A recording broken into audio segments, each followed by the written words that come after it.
Assalamualaikum guys, welcome to the new lecture. Hope you all are doing well.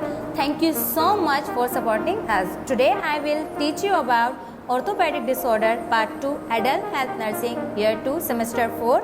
Now we move to the lecture. तो हमारे पास अब है traction and amputation. क्या है? Traction and amputation. सबसे पहले हम पढ़ेंगे traction. In orthopedic medicine traction refer to the set of mechanism for straightening broken bone और relief pressure on the spine and skeletal system. Traction के हमारे पास दो फंक्शन है. कितने फंक्शन है? दो फंक्शन है. एक ये कि जो ब्रोकन बोन्स है, फॉर एग्जांपल मेरा जो फीमर है, ठीक है, वो अगर ब्रोक हो गया है, या अगर मैं टिबिया फिब्यूला की बात करूं वो ब्रोक हो गया है, तो उसको हम क्या करेंगे? स्ट्रेटनिंग करने के लिए. किस चीज़ के लिए? स्ट्रेटनिंग करने के लिए हम कुछ वेट लेते हैं, ठीक है. वो स्पेसिफिकली डॉक्टर्स हमें बताते हैं कि इतना इतना वेट आपने लेना है. वो वेट हम क्या करते हैं? उस जो ब्रोकन बोन है जिसको हमने स्ट्रेट करना है उसके साथ अटैच करके उस पर क्या डालते हैं? उस बोन पे प्रेशर डालते हैं, जिसकी वजह से वो बोन क्या होती है, उसमें जो है ना स्ट्रेचेबल वो आ जाता है, थोड़ी स्ट्रेच होती है, जिसकी वजह से वो जो बोन है वो टेढ़ी नहीं होती, उसमें कर्व नहीं आता, वो क्या रहती है? स्ट्रेट रहती है. यानी कि जब उसके जो सेल्स हैं जहाँ से वो ब्रोक हुई है तो जो सेल प्रोड्यूस होंगे, न्यू सेल, जिसकी वजह से वो बोन आपस में जुड़ेगी, तो वो क्या होंगे? वो सीधे एक ही डायरेक्शन में ग्रोथ होगी, जिसकी वजह से जो बोन है वो बिल्कुल स्ट्रेट रहेगी. क्लियर? दूसरे इसका हमारे पास काम क्या है कि ये जैसे अगर स्पाइन है, फॉर एग्जांपल अगर मैं सारा टाइम मेरी कोई ऐसी सर्जरी है जिसकी वजह से मैं सारा टाइम सुपाइन पोजीशन पे क्या हूँ, लेटी हुई हूँ, तो मेरे स्पाइन पे क्या हो रहा है? बहुत ज़्यादा प्रेशर पड़ रहा है. तो अगर मैं ट्रैक्शन करूँगी, ये आगे भी तस्वीर आएगी आपको, उसमें अच्छे से समझ आ जाएगा. ठीक है.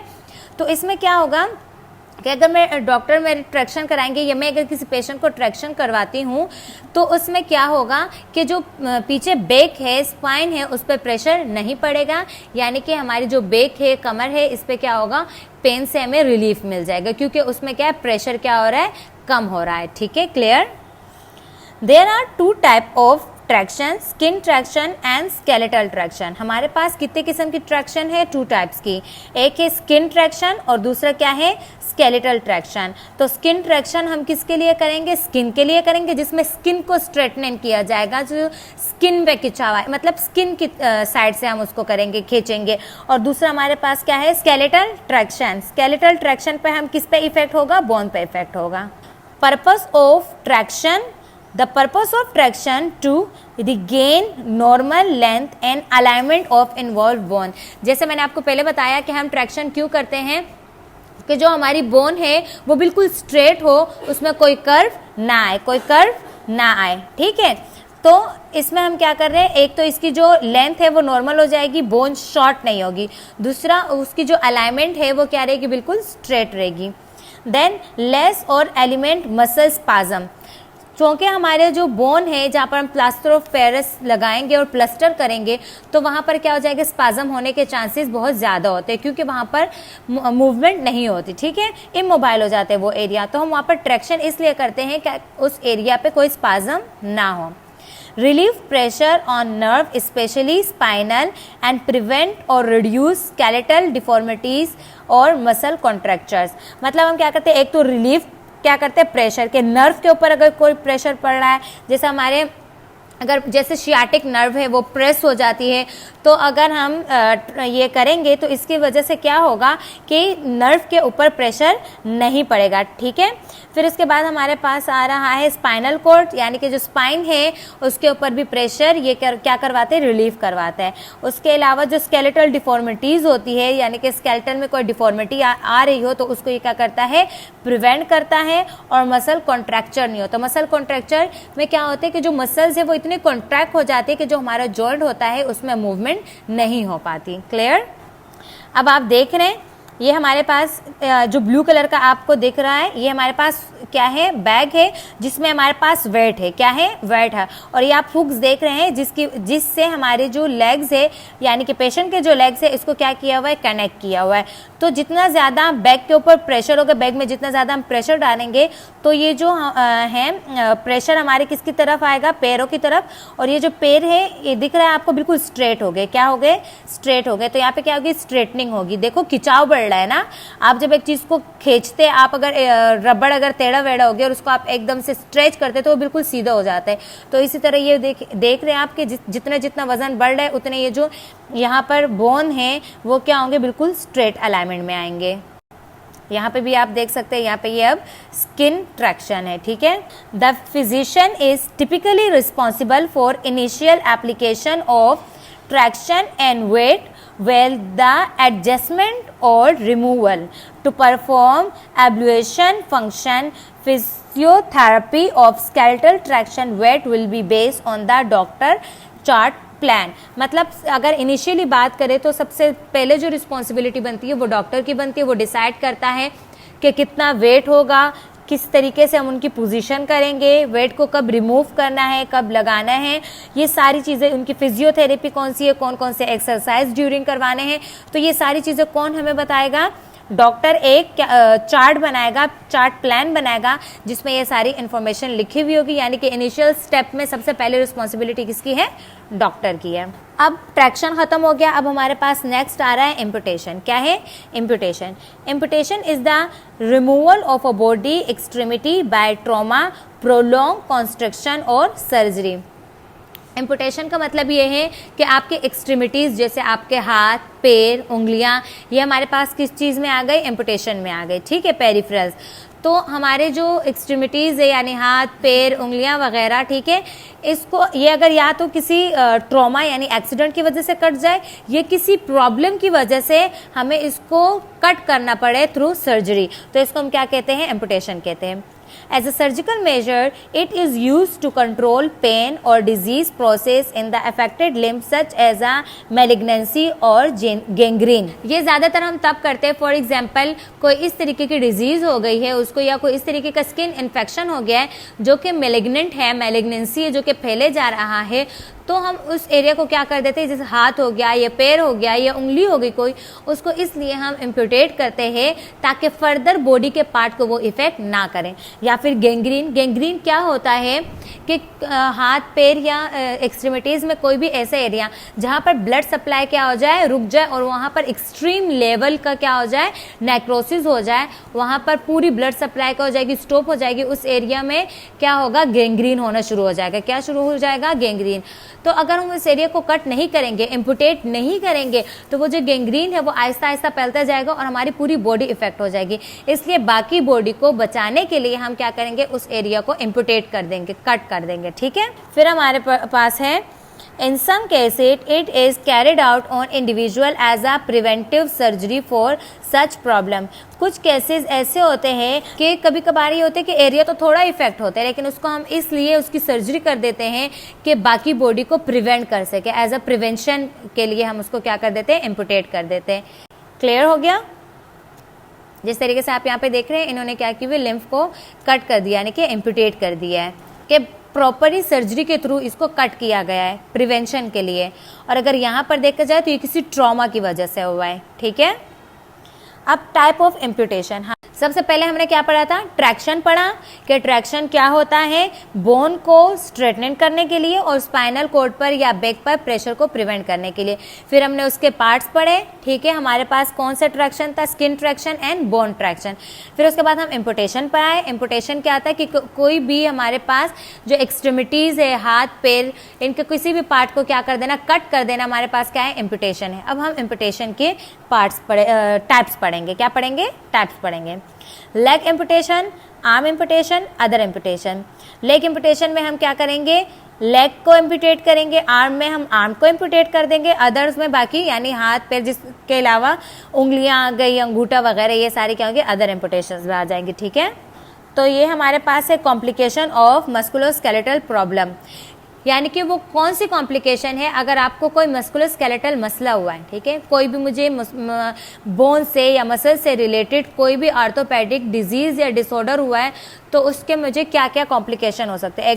तो हमारे पास यहाँ पर 3 इन्होंने कॉम्प्लिकेशंस दी है, ठीक है। एक है डिप्रेशन, हम डिप्रेशन में चले जाते हैं। फॉर एग्जांपल अगर मुझे कोई बोन का मसला है, जैसे कि बोन वीक्स हो गई है तो मैं सही तरीके से वॉक नहीं कर पाऊंगी, अगर उनकी अलाइनमेंट ख़राब हो गई है, या अगर मेरी बॉडी का कोई पार्ट एम्पुटेट हो गया तो मेरी सेल्फ इमेज क्या हो जाएगी, ख़राब हो जाएगी। ठीक है, मुझे फील होगा कि लोग मुझे क्या कहेंगे, लोग मेरे बारे में क्या सोचेंगे, और अब मैं ये काम भी नहीं कर पाऊंगी, मैं सही से चल भी नहीं पाऊंगी, तो उसकी वजह से मैं किस में चली जाऊंगी, डिप्रेशन में चली जाऊंगी।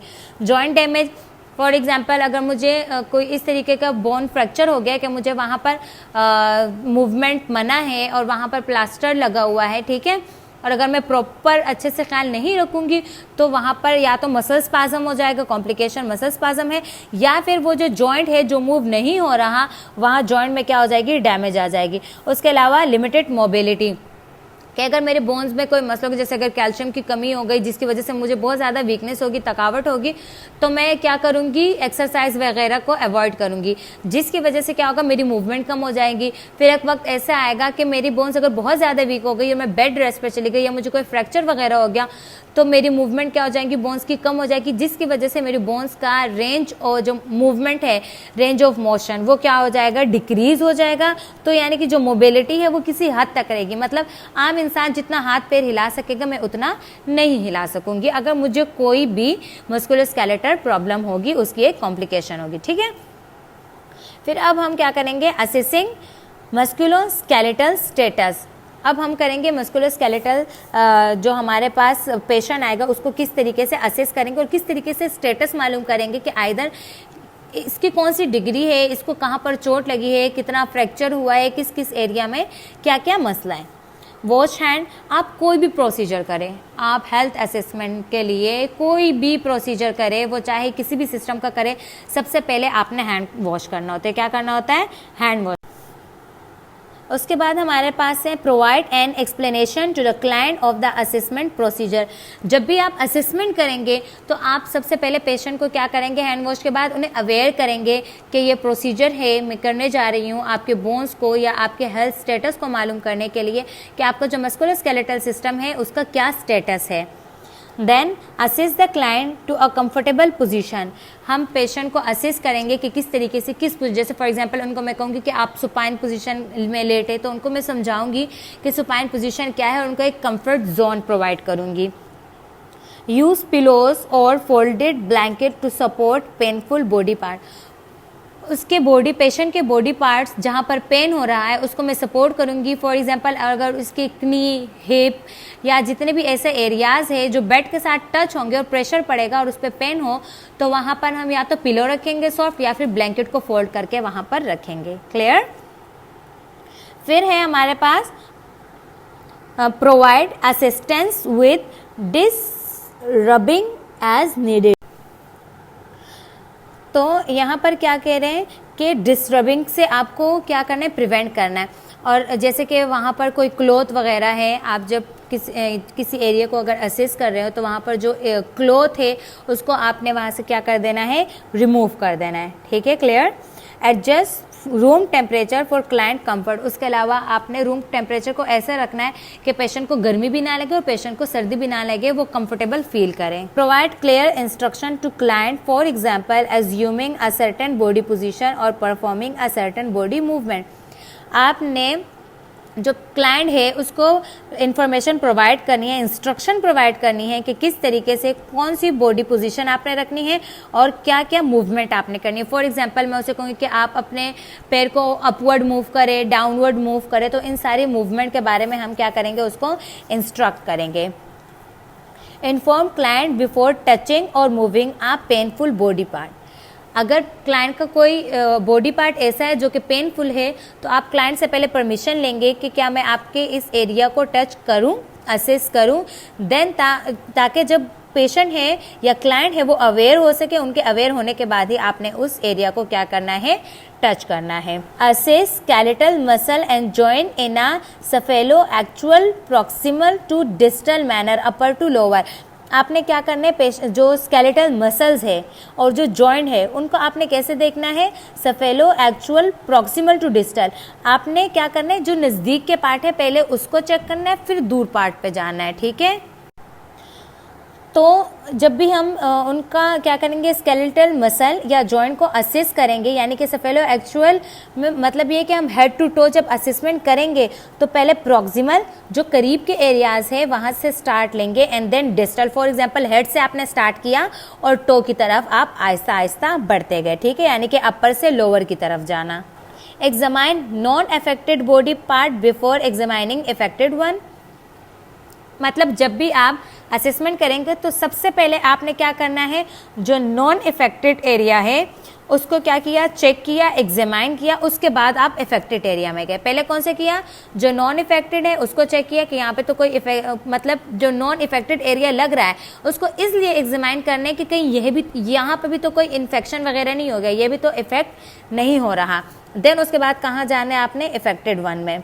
अवॉइड अननेसेसरी और excessive manipulation of a painful body part. मतलब बॉडी का वो पार्ट जहाँ पर बहुत ज़्यादा पेन हो रहा है उस एरिया को फिलहाल आपने क्या करना है, अवॉइड करना है, ठीक है।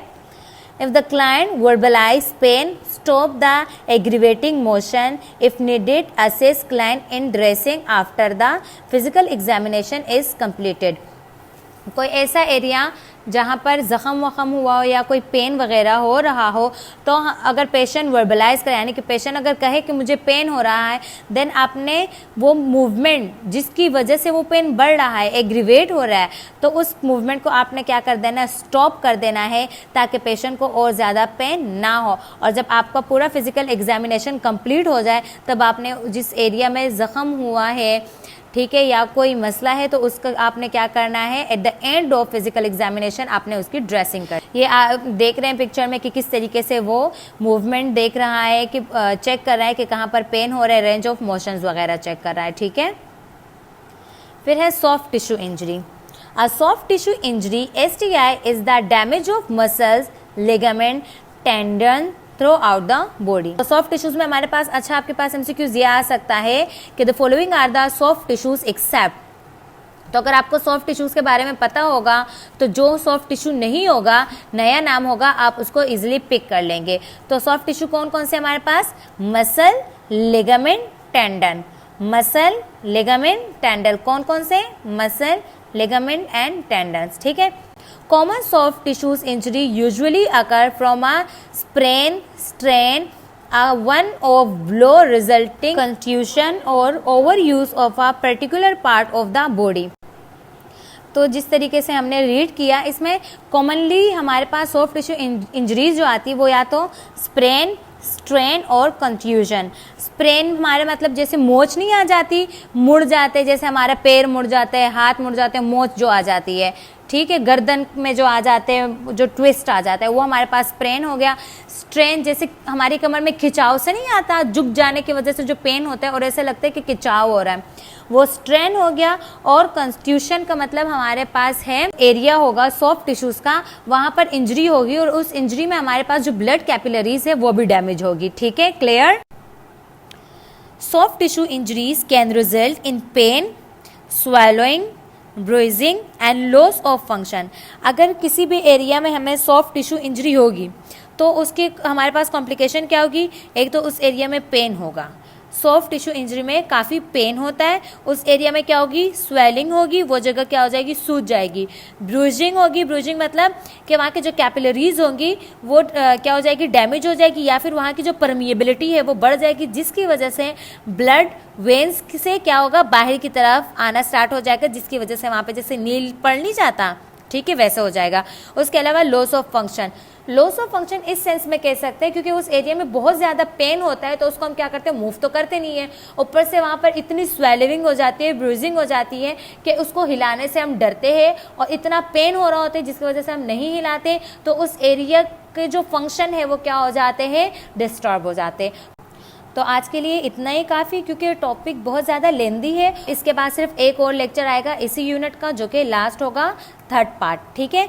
तो इसी के साथ मैं आज सबसे इजाज़त चाहूँगी। थैंक यू सो मच, अल्लाह हाफिज़।